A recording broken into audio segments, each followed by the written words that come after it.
The night my friend set me up with Emma Collins, I Stop realized filming! something very simple about people. Some Mind of your them own don't want business! romance. They want an audience. My name is Adam Reed. I'm 34, and by that point, I had been single long enough for everyone around me to treat it like a community problem. My sister sent me profiles. My coworkers made jokes. My friends gave speeches about getting back out there, like dating was a public service I had been neglecting. I wasn't bitter, just tired.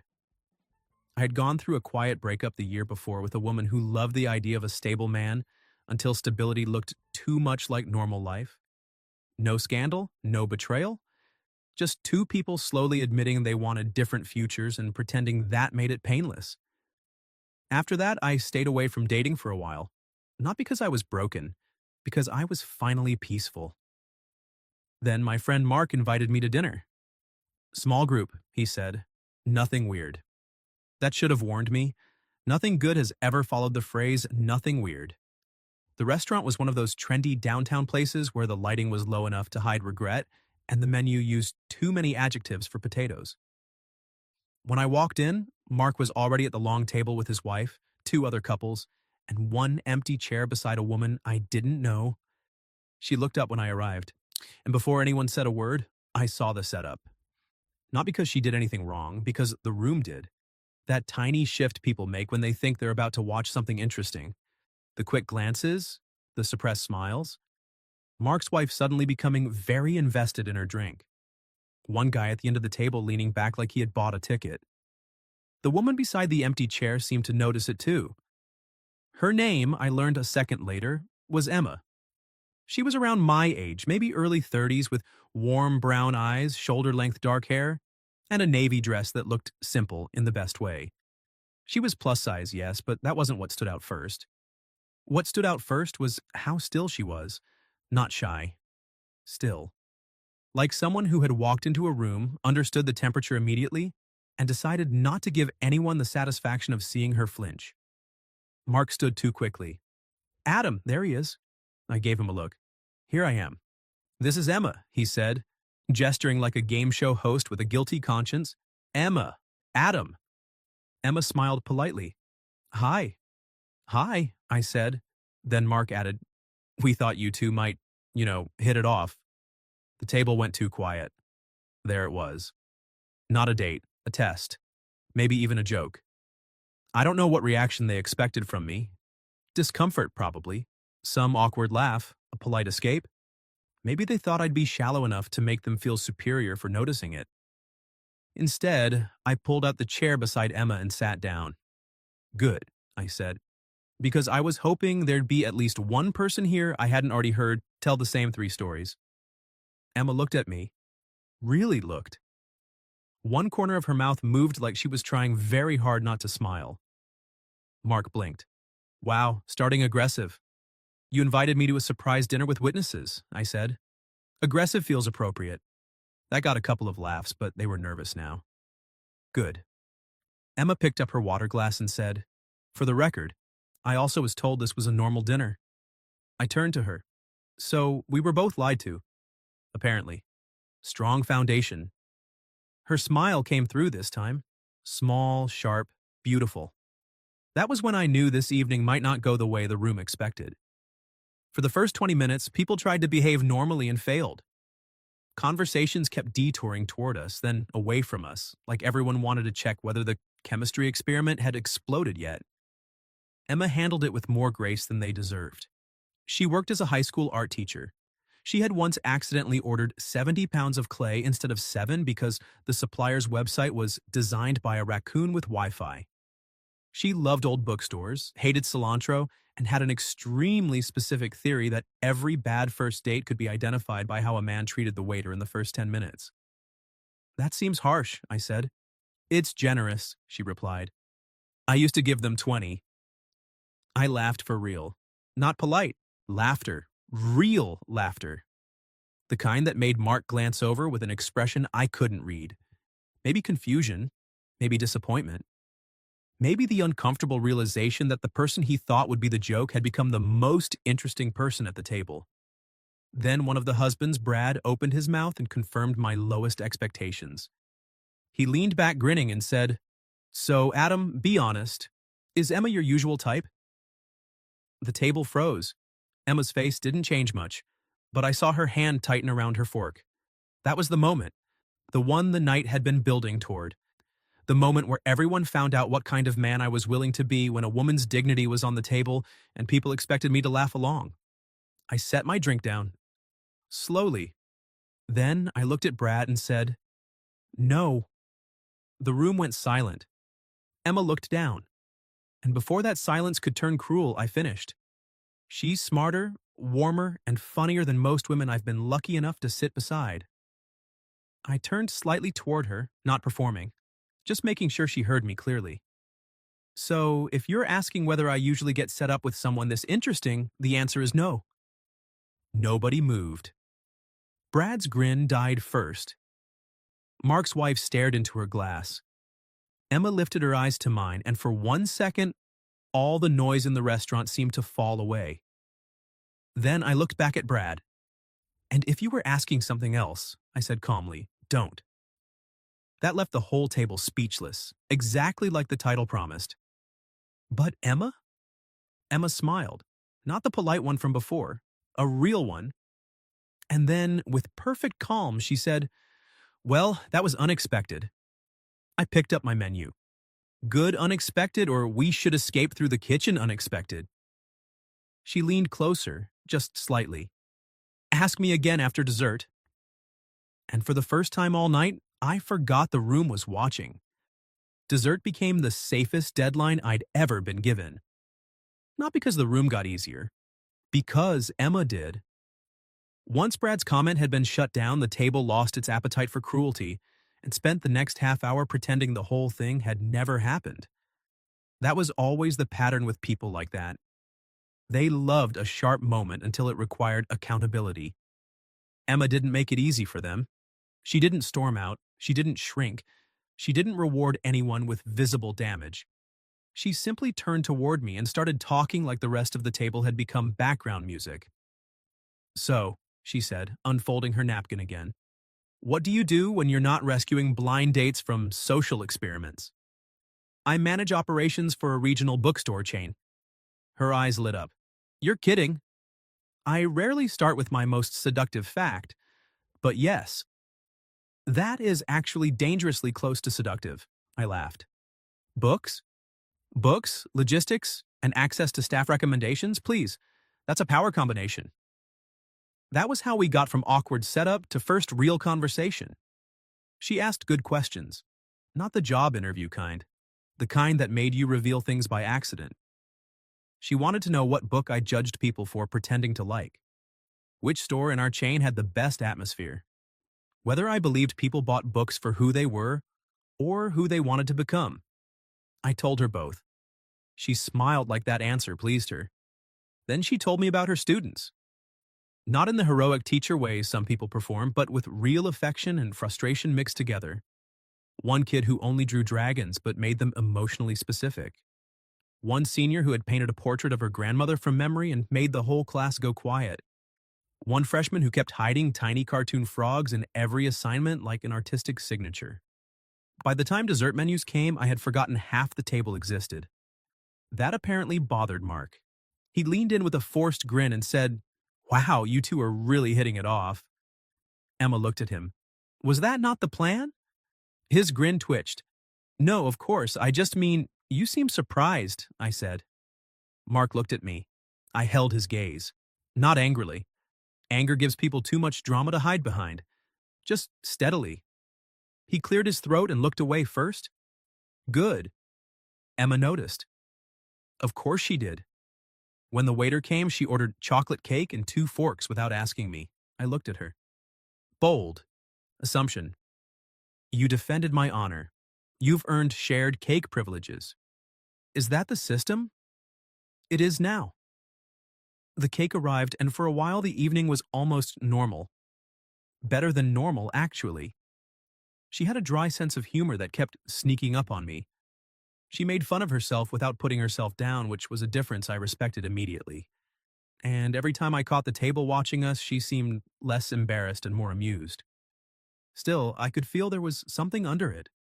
something she was holding carefully. It came out after dinner. People started gathering coats, checking phones, splitting the bill with the emotional intensity of a treaty negotiation. Emma slipped her purse over her shoulder and said, "I'm going to get some air." I followed 2 minutes later after giving Mark a look that said our conversation was not over. She was outside under the restaurant awning, arms folded lightly, city light catching in her hair. She looked calm, too calm. I stopped beside her. "You okay?" She smiled without looking at me. "That question has become very popular tonight." "That's not an answer." "No." She looked at the sidewalk. "I'm okay. I'm also tired of being okay in rooms where people expect me not to be." That was a sentence with history behind it. I didn't rush into it. She glanced at me. "You handled Brad well?" "He made it easy." "No." Her voice softened. "He made it familiar." That hit harder. Emma took a breath and let it out slowly. I knew what this was 5 minutes after I sat down. Maybe earlier. Mark's wife kept over smiling, and Brad looked like he was waiting for a reaction. I almost left. "Why didn't you?" She looked at me then. "Because you walked in." My chest tightened. Not because it was romantic, because it was trust given before I had earned much of it. "I thought," she continued, "maybe if you looked disappointed I'd excuse myself, go home, and delete 3 phone numbers before midnight. And if I didn't? Then maybe dinner would be interesting." I smiled a little. "Was it?" She looked at me for one long second. "It became interesting." The door opened behind us. Mark stepped out, hands in his jacket pockets, wearing the uncomfortable face of a man who knew he needed to apologize but hoped the sidewalk might do it for him. "Hey," he said. "Adam, can I talk to you for a second?" Emma looked between us. "I can give you 2 space." "No," I said. "You can stay." Mark's face got worse. Good. He deserved witnesses too. He rubbed the back of his neck. "Look, I didn't mean for anything to get awkward." Emma let out a quiet laugh. "That is an incredible sentence." Mark glanced at her, then back at me. "I just thought you two might be good for each other." "That part could be true," I said. "The problem is you invited us like people and watched us like entertainment." That landed. Mark looked down. "Brad was out of line," he muttered. "Yes," I said, "and everyone who sat there waiting to see what I'd do was right there with him." He didn't have an answer. Emma did. She stepped slightly forward and said, "For what it's worth, I don't need anyone punished. I just need fewer people confusing cruelty with honesty." Mark looked properly ashamed then. Finally. "I'm sorry," he said. Emma nodded once. Accepted. Not erased.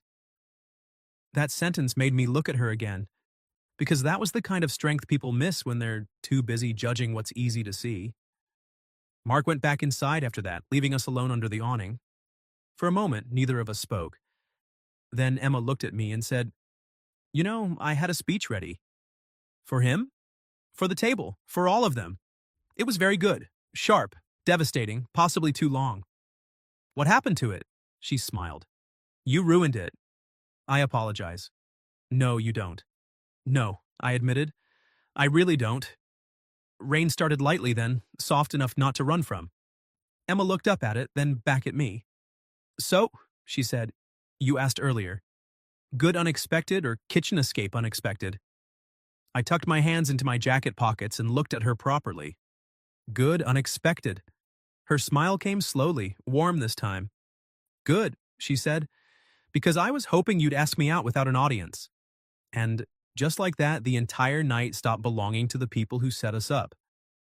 I looked at Emma under the restaurant awning, rain softening the city lights behind her, and realized something uncomfortable.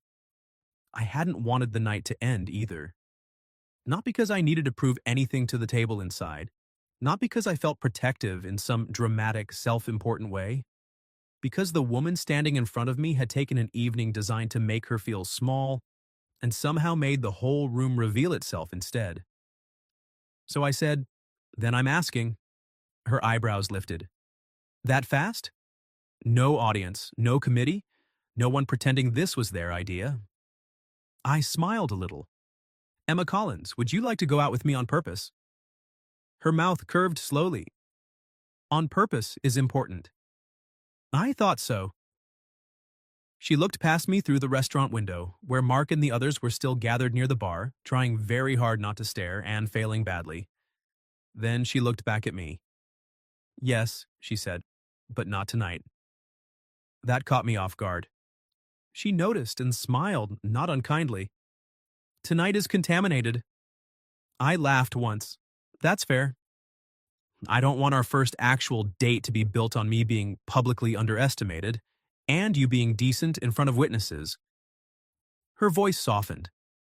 I want to know what this feels like when nobody is watching.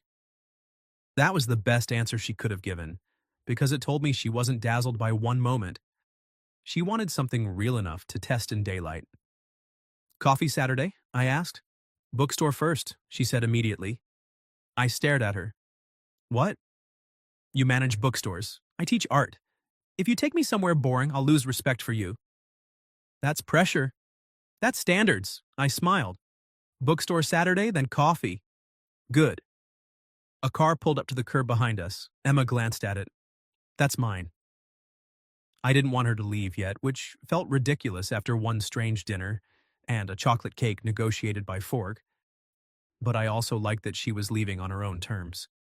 Before she stepped away, she turned back to me. Adam? Yeah? Thank you for what you said in there.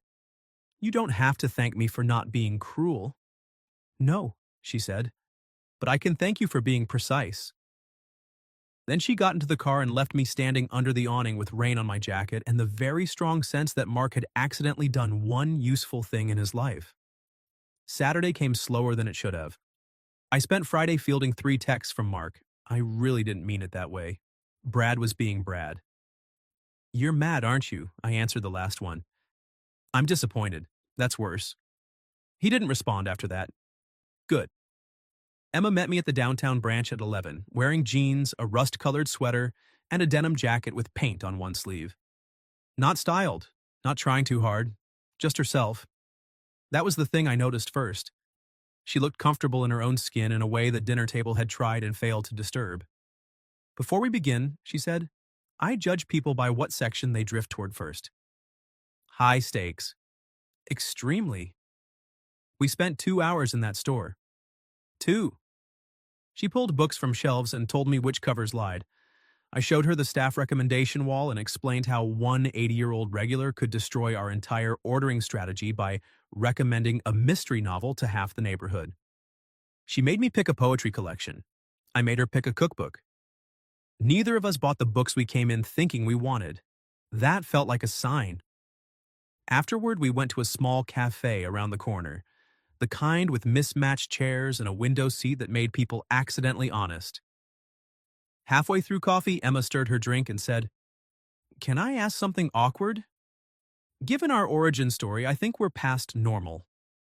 She smiled, then got serious. Did you feel like you had to defend me? I could have answered quickly. I didn't.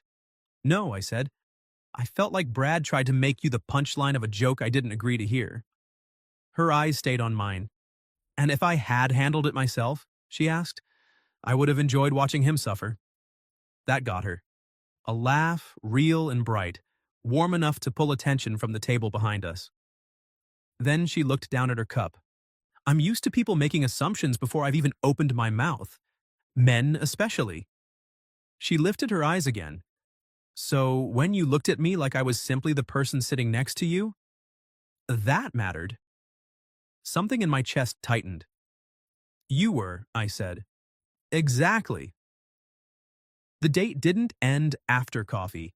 It turned into a walk through the art supply store where she bought brushes and made me guess what each one was for. I failed with confidence. She respected the confidence, not the accuracy. By late afternoon, we were outside her apartment building, and neither of us had a clean reason to keep stretching the date except the obvious one. Emma held the bookstore bag against her side. So, she said, good unexpected? Better. Her smile softened. Then her phone buzzed.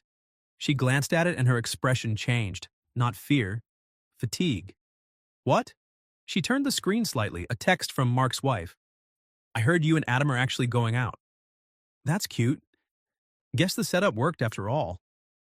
Emma stared at it for a second. Then she looked at me and said quietly, I really don't want them thinking they get credit for this. I looked at the message, then at her. They don't. Her eyes searched mine. No? No, they created a bad room. I stepped a little closer. You created everything worth staying for. The expression that crossed her face then was softer than anything I'd seen from her yet. Before either of us could say more, she slipped her phone into her pocket and whispered, Then come upstairs for tea, Adam. I'm not ready for this date to be over. I went upstairs for tea. That sounds calmer than it felt. Emma's apartment was warm, bright, and full of things that made immediate sense once you knew her. Framed student artwork on one wall, stacks of sketchbooks on the coffee table, a blue ceramic bowl full of wrapped candies by the door, plants in every window, some thriving, some clearly surviving on optimism. She kicked off her shoes, set the bookstore bag on the counter, and said, I need to warn you, my tea collection suggests I'm more emotionally stable than I am. I'll try not to be misled. Good. She made chamomile for herself and something with ginger for me, then carried both mugs to the couch. For a while, we didn't talk about the dinner, or Mark, or the text. We talked about normal things. Bad apartment plumbing. The best bookstore smell. Whether adults should be allowed to own more than one decorative blanket without being judged. Then she got quiet. I waited. Emma looked down at her mug and said, The thing about being made into a joke is that people always expect you to appreciate when someone else stops the joke. I understood what she meant immediately. You don't want to be grateful for basic decency. Her eyes lifted to mine. Yes. You shouldn't have to be. That seemed to hit her harder than any compliment could have. She leaned back into the couch, one hand around the mug. I liked what you did. I did. But I think I liked even more that you didn't treat me afterward like I was fragile. I smiled a little. You did threaten to judge my bookstore performance. You needed pressure. I performed well. You did. The quiet after that was softer. Not empty. Full. Emma set her mug down. Adam? Yeah? I'm not asking for a speech. I'm not asking for reassurance. I just want the truth. She looked at me directly. Did tonight change how you saw me? Yes, I said. Her expression flickered. So I finished before fear could fill in the wrong ending. It made me see you more clearly. She didn't move. I already thought you were beautiful, I said, but tonight I saw the way you hold your ground. The way you refuse to become bitter even when people hand you every reason. The way you can accept an apology without pretending the hurt never happened. I leaned slightly closer. That changed how I saw you. It made me want to know you properly. Emma's eyes went bright, but she smiled through it. That, she whispered, was dangerously precise. I was told precision matters. It does. Then she kissed me. Not because I had rescued her. Not because the night had wounded her and I was convenient comfort. It felt like a choice. Clear, warm, and entirely hers. When we pulled apart, she laughed softly and touched her forehead to mine for half a second. What? I asked. I was trying not to kiss you until the second date. How'd that plan go? Poorly. I'm honored. You should be. The second date happened 3 days later. No audience, no setup, no awkward table full of people waiting for a reaction. Just us in a small Italian place where the waiter brought extra bread, and Emma drew tiny cartoon frogs on the paper napkin while telling me about a student who had finally submitted a painting after months of saying he wasn't an art person. After dinner, we walked for almost an hour. She took my hand first. I liked that, not because I needed proof, because it was Emma choosing without asking the room for permission. Mark apologized properly a week later, not by text, in person. He came to my office, looked uncomfortable, and said, I thought I was being funny. I wasn't. I'm sorry. I said, Tell her that. He did. Emma accepted it the same way she had outside the restaurant. Accepted, not erased. That became one of the things I loved about her first. She didn't pretend pain was smaller than it was just to make other people comfortable.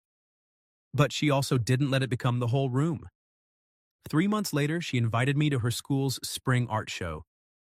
I watched her move through the gymnasium while students pulled her from one painting to another, each of them wanting her to see what they'd made. She looked radiant there, not because of how she was dressed, because she was exactly where she belonged. One of her students, a shy girl with purple glasses, asked if I was Miss Collins' boyfriend. Emma looked at me. I looked at her. Then I said, "I'm trying very hard to earn the title." Emma smiled so big the student giggled. A year later, we moved in together. Not because it was dramatic, because Sunday mornings had started feeling strange when we woke up in different places. She brought too many blankets. I brought too many books. We compromised by buying more shelves and pretending that solved anything. 2 years after that, I proposed in the bookstore. Not in front of a crowd. No big speech over a microphone. Just Emma in the art section holding a book she hadn't meant to buy, turning around to find me with a ring and the most honest sentence I had. "I don't want to be the man who defended you one night," I told her. "I want to be the man who chooses you every ordinary day after it." She cried, then laughed, then said yes before accusing me of manipulating her with location. She was right. I absolutely had. And later, when people asked how we met, Emma would smile and say, "A group of people set us up badly." Then I'd add, "Luckily, they underestimated both of us." What would you have done if your friend set you up on a blind date like it was a joke? And then the person beside you turned out to be the most interesting person in the room. And have you ever had someone underestimate you before they even knew you? Tell me your story in the comments. If you like this one, leave a like, subscribe, and I'll see you in the next video.